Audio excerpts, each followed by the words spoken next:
Habíamos anunciado nosotros en TV Perú, pues el canal de todos los peruanos, continuamos haciendo el análisis y el debate necesario con los especialistas del caso para continuar pues viendo el tema de esta llamada reforma magisterial 747. Por ello estamos acompañados y esta mañana con la doctora Teresa Tovar, ella es presidenta del Consejo Directivo del Foro Educativo, y también con el doctor José Rivero, miembro del Consejo Nacional de Educación. Muy buenos días con ambos. Buenos días. Gracias por acompañarnos y en principio, ¿no? Vamos a hacer la primera pregunta en el sentido de que ¿era necesario esta reforma o podía hacerse como simplemente una modificación, ¿no? Tomando en cuenta que hay dos regímenes en los cuales se basa pues el sector?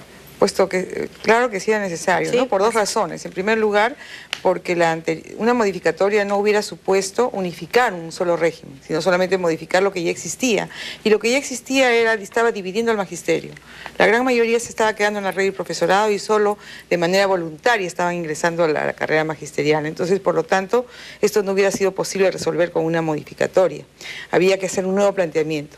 Y dos, porque la antigua ley de carrera pública, si bien tenía algunos enfoques interesantes, sobre todo el enfoque meritocrático, fue planteada de tal manera, en términos más políticos, que se puso en tensión total con el magisterio, un magisterio amenazado, arrinconado, salió a la luz, etcétera, ¿no? que fue un error político fundamental, sin debate, en plena huelga etcétera. de SUTEP. En cambio, lo que ahora se está proponiendo es decir, bueno, ahora discutamos todos, veamos qué propuestas hay. El magisterio es parte fundamental del cambio. Llamamos al magisterio a ser incentivado, a profesionalizarse, se plantea como una convocatoria estimulante y no como una amenaza punitiva. Y creo que esto podría marcar un cambio de rumbo en la relación entre magisterio y cambio educativo en nuestro país, que nunca ha sido muy feliz, ¿no? Doctor Rivero, incluso ayer conversábamos con el exministro de Educación, el arquitecto Javier Sota Nadal, y él nos señalaba que incluso que pasar a todos los maestros a un primer escalafón era de alguna manera reivindicar, ¿no? Y era como que curar esas viejas heridas que siempre existió entre el Estado y los maestros, porque de alguna manera decirle, bien, ahora va a haber un aumento de sueldos luego de 6 años, creo, ¿no? Y de esa manera se les garantiza que todos van a tener una mejora en sus remuneraciones, pero ahora, si es que tú quieres un incremento, ojo, tienes que rendir tus pruebas y tienes que, en base al mérito de tu esfuerzo, recién acceder a mejoras remunerativas. ¿Esto es así?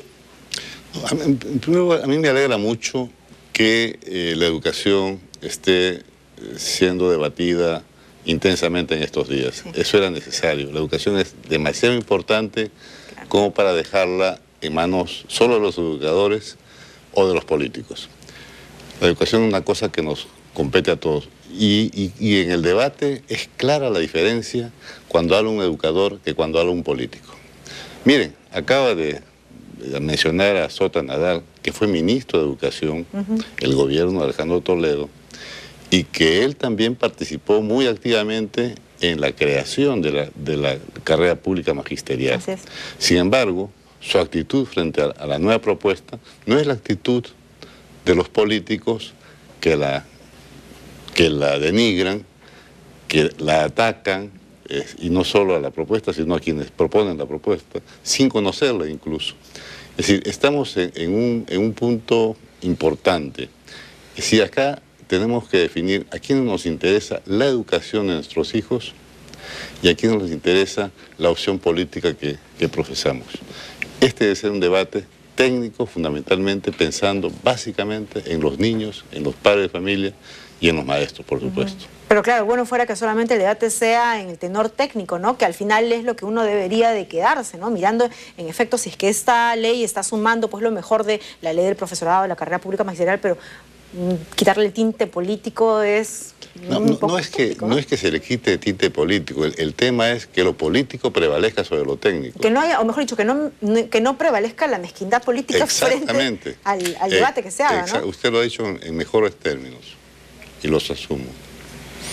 Y lo sufraga. Doctora, ahora, el tema de los escalafones, ¿no? Ya quedó bastante claro que con esta nueva ley incluso se pretende ampliar este margen de ganancia, vamos a decirlo de alguna manera, del maestro, ¿no? De que incluso sus remuneraciones sean mucho mejores, ¿no? Se pretende ya no solamente 5 escalafones, sino del 1 al 8, y que incluso entre el 1 y el 8 hay un 160% más, ¿no? Así es. Bueno, y lo que decías antes me parece muy importante. Creo que ha habido un cierto consenso nacional en la época de las elecciones de los distintos de muchas distintas fuentes partidarias y electorales que plantearon la necesidad de un aumento flat a los docentes, ¿no? El error fue que, digamos, se planteara el aumento flat en general. En cambio, esta propuesta me parece interesante porque incluye el aumento flat con la incorporación a la carrera docente. Entonces le das al docente, primero, el necesario y justo, muy justo, resarcimiento salarial, ¿no? Porque obviamente un maestro, porque no es un asunto de caridad ni de buena gente. He escuchado muchos, ¿a cambio de qué? Un ratito, ¿a cambio de qué? Claro. No, un maestro no puede ganar 1000 soles. Con 1000 soles no puede estudiar, no puede capacitarse para el examen. No, y estamos hablando del profesional que va a capacitar a nuestros hijos. ¿No? Entonces, si tú le elevas un poco, entonces ya vas a sentir reconocido, le dices además eres parte del cambio, entonces sobre esa base tú planteas ya una carrera magisterial meritocrática. Fue el error anterior, creo que eso creo que tenemos que ponerlo en claro, porque ahora se está diciendo, he escuchado decir, ¿por qué se va a gastar en aumento de los maestros? Un ratito, estamos en crecimiento económico, y si no invertimos en educación, que es un tema fundamental y que ahora se está discutiendo, y en los maestros, que es una cuestión fundamental, entonces, ¿cuándo vamos a hacerlo? ¿Cuando otra vez estemos en recesión? Ahora, doctor Rivero, algunos han señalado incluso de que esto es una, vamos a decirlo así, tomando incluso palabras de quienes han criticado, una falta de respeto, una burla hacia los maestros que en su momento sí se esforzaron, sí se capacitaron, sí rindieron su examen y, bueno, pues forman ahora de parte de la carrera pública magisterial, ¿no? De esos 25.000 maestros. Dicen, es una burla para ellos. No es ninguna burla. Esos maestros, de acuerdo a la nueva propuesta, van a ascender un escalón más. Pero yo quisiera más bien detenerme en cómo es posible que en nuestro país se maltrate tanto al docente. ¿Cómo es posible que diarios de circulación nacional pongan en su portada a un asno representando al magisterio? Eso es una barbaridad. Y después se quejan de que haya maestros que sigan a CONARE. Esta gente que utiliza un terrorismo antimagisterial con sus titulares de prensa y con sus opiniones, es escándalo por el que el docente gane algo más de su mísero sueldo. ¿En qué país vivimos? ¿Hasta cuándo vamos a seguir teniendo esta imagen tan negativa del docente? Miren, se dice que los docentes que quedaron en la ley del profesorado son pésimos. O sea, tenemos 280.000 docentes pésimos y 25.000 docentes brillantes. No es bueno ni lo uno ni lo otro. Hay pésimos y brillantes en un lado y en otro. Pero quiero decirles lo siguiente. Hay un concurso nacional sobre maestros que dejan huella.